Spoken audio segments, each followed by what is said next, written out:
તો કચ્છવાસીઓ ખૂબ જ સાવધાન રહેજો। કચ્છમાં 8 એપ્રિલ સુધી ગરમીનું ઓરેન્જ એલર્ટ છે। આજે પણ કચ્છમાં ગરમીનું ઓરેન્જ એલર્ટ। આકાશી અગન વર્ષા, બપોર પડતા કર્ફ્યુ જેવો માહોલ સર્જાઈ જાય છે। હવામાન વિભાગે જે પ્રમાણે હીટવેવની આગાહી કરી હતી તે જ પ્રમાણે કચ્છમાં છે તે આકરો તાપ વર્તાઈ રહ્યો છે। ગઈકાલની જો વાત કરવામાં આવે તો ગઈકાલનું તાપમાન 42.8 ડિગ્રીએ કચ્છનું પહોંચ્યું હતું, જે રાજ્યનું સૌથી ગરમ મથક ભુજ છે તે નોંધાયું હતું। એટલે ચોક્કસથી જે પ્રમાણે હવામાન વિભાગે 8 એપ્રિલ સુધી છે તે હીટવેવની આગાહી કરી છે, ત્યારે કચ્છમાં છે તે આકરો તાપ છે તે વર્તાઈ રહ્યો છે। લોકો છે તે ગરમીથી ત્રાહિમામ છે તે પોકારી ઉઠ્યા છે। બીજી બાજુ જો વાત કરી તો જાણકારોનું માનવું છે કે બિનજરૂરી છે તે બપોરના સમયે બહાર ન નીકળવું જોઈએ।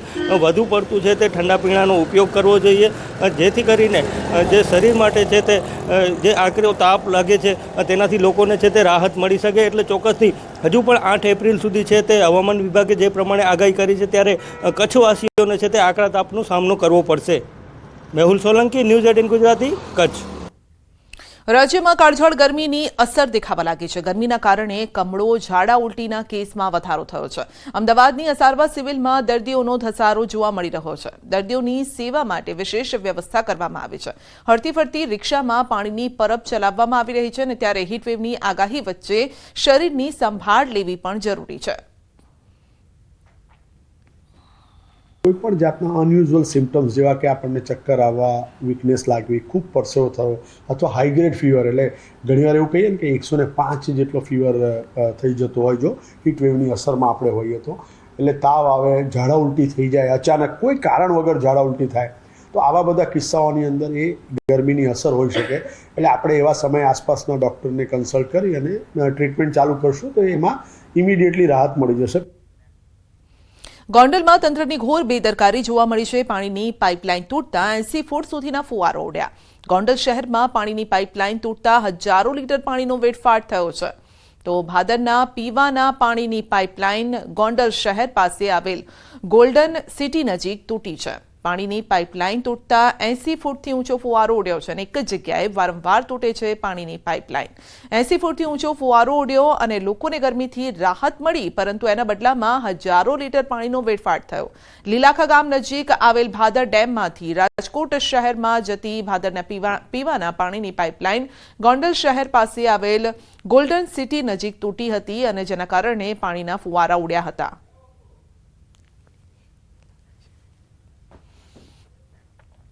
ખેડામાં ભૂ માફિયાઓએ તો હદ પાર કરી છે। નદીનું વહેણ રોકી બનાવી દીધો ગેરકાયદેસર બ્રિજ। ખેડામાં ભૂ માફિયાઓ બન્યા છે બેફામ। રઢુ ગામમાં નદી પરના બ્રિજના એક્સક્લુઝિવ આ દ્રશ્યો છે। વાત્રક નદીનું વહેણ રોકીને ગેરકાયદેસર બ્રિજ બનાવ્યો છે। નદીનું વહેણ રોકી બ્રિજ બનાવી ગેરકાયદેસર ખનન। નદી પર ગેરકાયદેસર બ્રિજ બનાવી માટીની ચોરી કરી છે। ભૂ માફિયાઓ બેફામ બન્યા છે, અને તંત્રની કામગીરી સામે સવાલ ઉઠ્યા છે। તો હજારો મેટ્રિક ટન માટીનું ખનન કર્યા બાદ તંત્રને બ્રિજની જાણ થઈ। ખાણ ખનીજ વિભાગને જાણ હતી કે નહીં તે પણ સવાલ છે। બ્રિજની જાણ માતર મામલતદારને તથા રાતોરાત બ્રિજને કલેક્ટરની સૂચનાથી તોડી પડાયો છે। તો ગેરકાયદેસર ખનન મુદ્દે રઢુ ગામના સરપંચનું નિવેદન છે। રઢુ ગામમાં ચારે તરફ ગેરકાયદેસર ખનન ચાલે છે। અગાઉ અધિકારીઓ આવ્યા હતા તપાસમાં, 2 વખત નાનો સરખો દંડ પણ ફટકાર્યો। નદી ઉપર પુલ છે એ તો મને પણ ખબર ન હતી।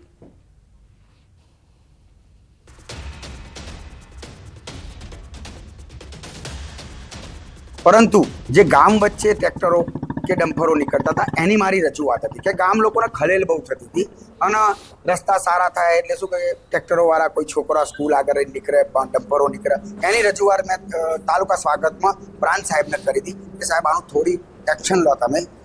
100% એ તો મામલતદારોને 2-3 વખત આયા, એમણે રેડ કરી, એમને દંડ કર્યા બધું, છતાંય આ વસ્તુ ચાલુ જ રહેશે।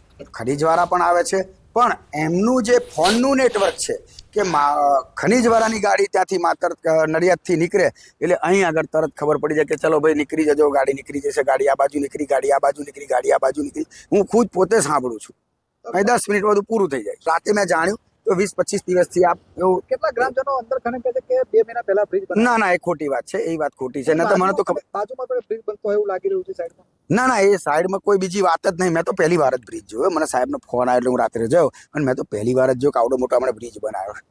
ખેડા જિલ્લામાં ખનન માફિયાઓ બેફામ બન્યા છે અને ખાણ ખનીજ વિભાગની જાણ છતાં ગેરકાયદેસર બ્રિજો બનાવી ખનન કરતા હોવાની વાતો સામે આવી છે। જે પ્રકારે તમે ડ્રોન વિડીયો અંદર નિહાળ્યો તે પ્રકારે આ જે બ્રિજ છે તે અહીં આગળ ખેડા જિલ્લાનું રડુ ગામ ને રડુ ગામની વાત્રક નદીની અંદર આ નદી ઉપર અહીં આગળ ગેરકાયદેસર એક બ્રિજ બનાવવામાં આવ્યો હતો અને આ બ્રિજ બનાવી જે સામે તમે જોઈ શકો છો કે તે પ્રકારે ત્યાં જે સામે જે ખાડો છે તે ખનન માફિયાઓ દ્વારા બેફામ રીતે ખનન કરવામાં આવતું હતું અને રેતીની ચોરી કરવામાં આવતી હતી। જો કે મહત્વની વાત કરવામાં આવે તો સમગ્ર બાબતની જાણ ગામના સરપંચ દ્વારા સ્વાગત કાર્યક્રમમાં કરવામાં આવી હતી અને સ્વાગત કાર્યક્રમમાં જાણ કર્યા બાદ ખાણ ખનીજ વિભાગ દ્વારા પણ કોઈ કાર્યવાહી ન કરાતા અંતે કલેક્ટરના સૂચનથી મામલતદાર દ્વારા બ્રિજ છે તે તોડી પાડવામાં આવ્યો છે। જે પ્રકારે તમે જોઈ શકો તે પ્રકારે જે નદી છે તેનું વહેણ રોકી આગળ મોટા નળ નાખી અને આખો ગેરકાયદેસર એક બ્રિજ બનાવતો અને બ્રિજ બનાવી બેફામ રીતે ખનન કરતા હતા। પરંતુ સવાલ એ ઉભા થાય છે કે ખાણ ખનીજ વિભાગને જાણ હતી તેમ છતાં કાર્યવાહી કેમ નથી? શું ખાણ ખનીજ વિભાગની રહેમને હેઠળ આ બ્રિજ અહીં આગળ બનાવી ખનન ચાલતું હતું? એટલે કહી શકાય કે આ પ્રકારનું ખનન વારંવાર થતું હોય છે। આગળ પણ એક બ્રિજ બનાવવામાં આવ્યો હતો, તે બ્રિજ પણ ત્યાં આગળ પણ અલગ વ્યક્તિ દ્વારા પણ આ ખનન કરવામાં હતું, પરંતુ સમગ્ર બાબતે તપાસનો વિષય ઉભો થયો છે કે ખાણ ખનીજ વિભાગના મામલતદારે બ્રિજ તો તોડી પાડ્યો, પરંતુ જે ખનન કરનાર હતું તે કોણ હતું, આ ખનન કોણ કરતું હતું અને તેની સામે કેમ કોઈ પ્રકારની કાર્યવાહી નથી કરવામાં આવી, તેવા સવાલ ઉભા થઈ રહ્યા છે। ઉમંગ પટેલ, ન્યૂઝ 18 ગુજરાતી, રડુ, ખેડા। બુલેટિનમાં આગળ વધીશું નાનકડા બ્રેક બાદ।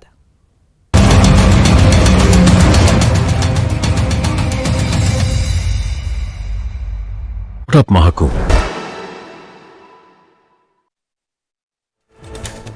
ડીસા પાલનપુર હાઈવે પર બાઇક અને સ્કૂટર ધડાકાભેર અથડાયા। અકસ્માતમાં યુવકનું મોત, એક વ્યક્તિ ગંભીર રીતે ઇજાગ્રસ્ત। અકસ્માતની ઘટનાના સીસીટીવી સામે આવ્યા। સુરતના વાય જંકશન ઉધના મગદલ્લા રોડનો વિડીયો વાયરલ। બીઆરટીએસ રૂટમાં પ્રવેશેલા વાહનોને સામેથી બસ આવતા રિવર્સ લેવાનો વારો આવ્યો।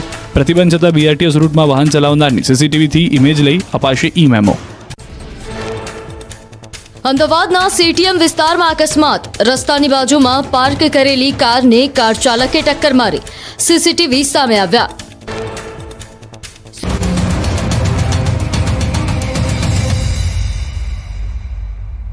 ગીર સોમનાથમાં દબાણ હટાવવાની કામગીરી સામે વિરોધ થતા હાલના તબક્કે ડિમોલિશન કાર્ય અટકાવાયું છે। પ્રભાસ પાટણ સોમનાથમાં દબાણ હટાવવા આવેલા સ્ટાફનો સ્થાનિક શ્રમજીવી લોકોએ વિરોધ કર્યો। ગુડલેક સર્કલ નજીક ગેરકાયદેસર જમીન પર દબાણ હટાવવા ગયેલા અધિકારીઓ સામે મહિલાઓ અને શ્રમજીવી પરિવારો રસ્તા પર ઉતરી આવ્યા।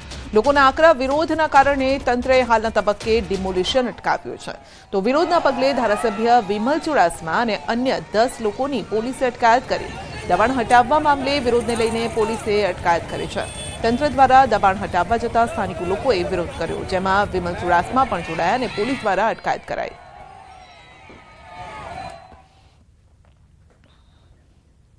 ડિમોલિશનની નોટિસ આપતા વિરોધ થયો છે। સરખેજ જોહાપુરા વિસ્તારના લોકોએ વિરોધ કર્યો છે। 15 વર્ષથી અહીં રહે છે લોકો, મકાન તોડશે તો ક્યાં રહીશું તેવું રહીશોનું કહેવું છે। બાળકોની પરીક્ષા ચાલે છે તો ક્યાં જઈશું? લોકોએ કોર્પોરેશન કચેરીએ વિરોધ નોંધાવ્યો છે। મોટી સંખ્યામાં મહિલાઓ ત્યાં પહોંચી હતી, બાળકો પણ લઈને પહોંચી હતી અને તેઓએ વિરોધ નોંધાવ્યો છે કે જો ડિમોલિશન કરવામાં આવ્યું તો તેઓ ઘરથી બહાર નીકળી જશે અને ક્યાં જશે। બે દ્રશ્યો છે ગીર સોમનાથ અને અમદાવાદના। તો અમદાવાદમાં પ્લેકાર્ડ સાથે કોર્પોરેશન પહોંચી હતી મહિલાઓ અને તેઓએ કહ્યું હતું કે અમે ઘર વગરના થઈ જઈશું। બીજી તરફ ગીર સોમનાથમાં છાજિયા લીધા હતા મહિલાઓએ, રસ્તા પર બેસી અને વિરોધ નોંધાવ્યો હતો। સુરત શહેરમાં ગેરકાયદેસર બાંધકામો સામે તંત્રએ કાર્યવાહી કરી છે। અસામાજિક તત્વોના ગેરકાયદેસર બાંધકામ તોડી પાડવામાં આવ્યા છે। સચિન જીઆઈડીસીમાં જીવન ભરવાડના ગેરકાયદેસર બાંધકામ પર બુલડોઝર ફરી વળ્યું। જીવન ભરવાડે સરકારી મિલકત પર ગેરકાયદેસર રીતે 150થી વધુ મકાનો બનાવી દીધા હતા। પોલીસે તમામ મકાનો ખાલી કરાવી બુલડોઝર ફેરવી કાર્યવાહી કરી છે। જીવન ભરવાડ સામે મારામારી સહિતના 4 ગંભીર ગુનાઓ પણ દાખલ છે। કે જે અસામાજિક તત્વો હોય અને જે સરકારી જગ્યા ઉપર પોતાનો ગેરકાયદેસર કબજો રાખી વસવાટ કરતા હોય અથવા તો કોઈ પણ રીતે ભાડું ઉઘરાવતા હોય તો તેનું ડિમોલેશનની કાર્યવાહી કરવાની સૂચના હોય। જે અનુસંધાને આ જીવન મેપા ભરવાડ છે એને આ વિસ્તારમાં સરકારી ખાડી ઉપર 149 જેટલી ઓરડીઓ અને 6 જેટલી દુકાનો ગેરકાયદેસર બાંધકામ કરેલું હતું। તો એસએમસીના સંકલનમાં રહી અને આ જે અસામાજિક તત્વ છે તેનું ગેરકાયદેસરનું બાંધકામ દૂર કરવાની કાર્યવાહી થઈ રહી છે। સુરતના વરાછામાં માથાભારે મહિલાનો આતંક જોવા મળ્યો છે। કારખાનેદારનો સળીઓ મારીને માથું ફોડી દીધું છે. ભાવિકા વાળા નામની માથાભારે મહિલા પર આરોપ લાગ્યો છે.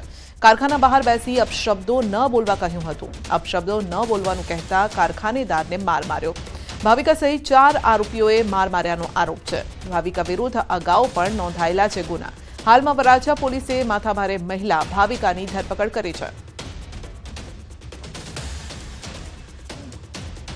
નર્મદાની ધારીખેડા શુગર ફેક્ટરીએ તેના સભાસદોને શેરડીના 3,455 રૂપિયાનો ભાવ આપ્યો છે અને નવી પિલાણમાં સિઝનમાં શુગર ફેક્ટરી ખેડૂતો પાસેથી પ્રતિ ટન 3,455 રૂપિયાના ભાવથી શેરડીની ખરીદી કરશે. રાજ્યમાં બારડોલી અને કામરેજ બાદ ધારીખેડાના ભાવ સૌથી વધારે છે. નર્મદા શુગર ફેક્ટરી દ્વારા તાજેતરમાં નવા પિલાણની સિઝન માટે શેરડીના ભાવ પાડવામાં આવ્યા છે, જે 1 ટનના ભાવ 3,455 રૂપિયા પડ્યા છે. આ ભાવ રાજ્યમાં આવેલી શુગર ફેક્ટરીઓમાં ત્રીજા ક્રમે આવે છે. બારડોલી શુગરે 3,502 રૂપિયા ભાવ પાડ્યા, જ્યારે કે કામરેજ શુગરે 3,481 ભાવ પડ્યા છે. નર્મદા શુગરે 3,455 રૂપિયા. તો નર્મદા શુગરના સંચાલકો દ્વારા સારા ભાવ પાડવામાં આવતા ખેડૂતોમાં ખુશી છે. કેટલાક ખેડૂતો તો ભાવ જાહેર થતા શુગર ફેક્ટરી ખાતે ફૂલહાર લઈને ચેરમેન ઘનશ્યામ પટેલ અને એમડી નરેન્દ્ર પટેલ તેમની ટીમને બોર્ડ ઓફ ડિરેક્ટરને શુભેચ્છા આપવા માટે પહોંચ્યા. ગુજરાત રાજ્યની શુગર ફેક્ટરીઓની વાત કરીએ તો હજુ ગણદેવી, પંડવાઈ, મરોલી, વડોદરા, વલસાડ, કાંઠા, કપોર શુગર ફેક્ટરીઓના ભાવો જાહેર કરવામાં આવ્યા નથી. પરંતુ ગત વર્ષ કરતાં પણ નર્મદા શુગર દ્વારા ભાવ ઊંચો પડતા ભરૂચ નર્મદાના ખેડૂતોમાં ખુશી છે. નર્મદા જિલ્લામાં ઉદ્યોગ ધંધા બિલકુલ નથી અને ખેડૂતોનો મુખ્ય આધાર ખેતી પર છે અને ચાલુ સાલે જે બજાર જે પડ્યા છે અમારા તેનાથી લોકોને સંતોષ છે અને આનંદની લાગણી વ્યક્ત કરીએ છીએ. 3255 રૂપિયા ભાવ પડ્યો છે અને અમારું કટિંગ પૂરું થઈ ગયું છે અને ગુજરાતમાં ત્રીજા નંબરના ભાવ પડ્યા છે. 3415 રૂપિયા ખેડૂતના હાથમાં જશે. 40 રૂપિયાની કપાત છે અને 770 રૂપિયા શેરડી કાપણી વાહતુકના છે. આમ મળીને ખૂબ સરસ ભાવ પાડવાનો પ્રયત્ન કર્યો છે. આ ભાવ મારા સભાસદો જે અનુશાસનમાં રહે છે તેના લીધે છે અને કર્મચારીઓ પણ ખૂબ સારી મહેનત કરે છે. પરિણામે આ ગુજરાતમાં સારા ભાવ આપવાનો પ્રયત્ન કર્યો છે. સુરતમાં વધુ એક વિદ્યાર્થીનીના રહસ્યમય મોતથી ચકચાર મચી ગઈ છે. ઉમરપાડાની ગોવત ગામની વિદ્યાર્થીનીનું મોત થયું છે. માથાનો દુખાવો થયા બાદ દવા પીને સૂઈ ગઈ અને જે બાદ વિદ્યાર્થીની ઉઠી જ નહીં. આદર્શ નિવાસી શાળામાં રહીને અભ્યાસ કરતી હતી. 14 વર્ષીય યશ્વીના મોતથી અરેરાટી ફેલાઈ ગઈ છે અને ગૃહમાતા દ્વારા પરિવારને જાણ કરવામાં આવી, જે બાદ વધુ સારવાર અર્થે બારડોલી બાદ સુરત સિવિલ હોસ્પિટલમાં ખસેડાઈ. પરિવારે તપાસ કરતા દીકરીના શરીર પરથી શંકાસ્પદ નિશાનો મળી આવ્યા અને તેથી પરિવારે દીકરીના મોતની આશંકા વ્યક્ત કરી છે. ડોક્ટરને ત્યાં બારડોલી પૂછતા એમના અભિપ્રાય પ્રમાણે અને લ્યુકોમિયાની અસર હતી. બ્લડ કોટિંગના કારણે ચકાવવાની અસર છે એવું કીધેલું, પણ તેમ છતાં આપણે જે છે એ પીએમ રિપોર્ટ આધારે ચોક્કસથી આગળની તપાસ કરી લઈશું. સુરત જિલ્લાના ઉમરપાડાના ગોવત ગામની એક 14 વર્ષીય કિશોરીનું મોત થતાં પરિવાર દ્વારા બાળકીની હત્યાના આક્ષેપો કરવામાં આવ્યો છે. ખાસ કરીને ધોરણ 9માં ભણતી આ બાળકીનો મૃતદેહ સુરત પીએમ માટે આવ્યો છે, ત્યારે તેના પરિવારોએ આક્ષેપ કર્યો. પરિવારના સભ્યો આપણી સાથે સીધા વાત કરીશું. આપનું નામ? મણીલાલ વસાવા બોલું છું. શું ઘટના બની છે? ઘટના એવી બની કે છોકરીને અમને 4 સાડા 4 વાગે હોસ્ટેલમાંથી ફોન આવે છે, તમારી છોકરી બીમાર છે એમ કરીને. અમે 4 સાડા 4 વાગે જઈએ છીએ તો બેભાન હાલતમાં જોવા મળે છે.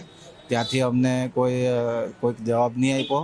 અમે અમારી રીતે હોસ્પિટલમાં લઈ જઈએ છીએ અને હોસ્પિટલમાં છોકરીનું મોત નીપજે છે. શું કહેવા માંગો છો? સુરત ડેડ બોડી લઈને આવ્યા છો. અમને અમારી ન્યાય જોઈએ, અમારી છોકરીને, અમારા પરિવારને સચોટ ન્યાય જોઈએ. શું લાગે છે છોકરીના શરીર પર જે રીતે નિશાનો મળી આવ્યા? અમને લાગે છે કે છોકરીને ખૂબ ટોર્ચર કરવામાં આવી છે, માર મારવામાં આવ્યો છે. બિલકુલ. અન્ય સભ્ય જ આપણે સીધા એમની સાથે વારી. આપનું નામ, સમગ્ર ઘટનાને લઈને શું કહેશો? મારું નામ નીરજભાઈ મુરજીભાઈ વછવા છે. જે મરનાર છે એમના હું મામા છું. છોકરી 1 દિવસ પહેલાં બીમાર હતી, પણ અમને એવું સ્કૂલ તરફથી કંઈ, પ્રિન્સિપાલ તરફથી કે કંઈ વોર્ડન તરફથી અમને કંઈ કહેવામાં આવ્યું નથી. પણ જ્યારે એમનું તબિયત બગડી ત્યારે અમને 4-4:30 વાગ્યાના ટાઈમે અમારા પર ફોન આવ્યો.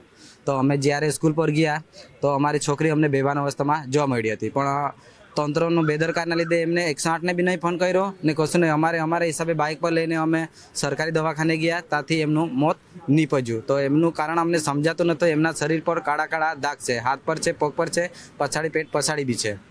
ને પહેલાં બી છોકરી કહેતી હતી હોળી પર રજા પર આવી તો એમનું કહેવાનું હતું કે મારે 10મા ધોરણમાં હોસ્ટેલ પર રહેવાનું નહીં, ત્યાં ટોર્ચર બહુ કરતા છે. બિલકુલ 14 વર્ષની કિશોરીના મોતને લઈને પરિવારે આક્ષેપ કર્યો છે. જો કે આ દીકરી હોળી સમયે ઘરે ગઈ હતી ત્યારે તેને ટોર્ચરિંગ કરતા હોય હોસ્ટેલવાળા તેવી ફરિયાદ પણ કરી હતી. જો કે હવે આ કિશોરીનો મૃતદેહ લઈ પરિવાર સુરતની નવી સિવિલ હોસ્પિટલ ખાતે ફોરેન્સિક પીએમ માટે પહોંચ્યો છે અને ફોરેન્સિક પીએમના રિપોર્ટ બાદ જ સાચી જે વાત છે તે સામે આવશે. પણ અત્યારે તો ટોર્ચરને લઈ અને તેના શરીર પર મળેલા નિશાનને લઈ આ કિશોરીની હત્યા થયા હોવાનો આક્ષેપ પરિવાર દ્વારા કરવામાં આવી રહ્યો છે. કેમેરામેન જીગર ગુગલ સાથે કીર્તેશ પટેલ, ન્યૂઝ 18 ગુજરાતી, સુરત. કાયદેસર કાર્બોસેલના કુવાની યાદી જાહેર કરી છે. જામવાડી ગામની સીમમાં 152 અને ભડોલા વિસ્તારમાં 19 સહિત કુલ 171 ગેરકાયદેસર કાર્બોસેલના કુવાની યાદી જાહેર કરાઈ. સર્વે નંબર અને કબજેદારના નામ સહિતની વિગતો જાહેર કરતા ભૂમાફિયાઓમાં ફફડાટ છે. અંદાજે 123 કરોડની કિંમતના કાર્બોસેલનું ગેરકાયદેસર ખનન થયું હોવાનું સામે આવ્યું. ચોટીલા પ્રાંત અધિકારીએ થાન તાલુકામાં થોડા દિવસો પહેલા કરેલ ગેરકાયદેસર ખનીજ ચોરી ઝડપી પાડી હતી. ટ્રોલી, કાર્બોસેલ, ટ્રેક્ટર, ડીઝલ મશીન સહિત 3.25 કરોડનો મુદ્દામાલ જપ્ત કર્યો. તમામ ગેરકાયદેસર કાર્બોસેલના માલિકો સામે કાયદેસરની કાર્યવાહી હાથ ધરાઈ છે.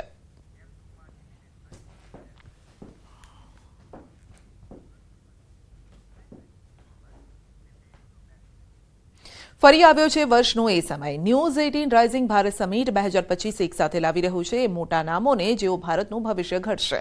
8 અને 9મી એપ્રિલે ભારત મંડપમ નવી દિલ્હી ખાતે આ ઇવેન્ટમાં તમે પણ બનો ભાગીદાર.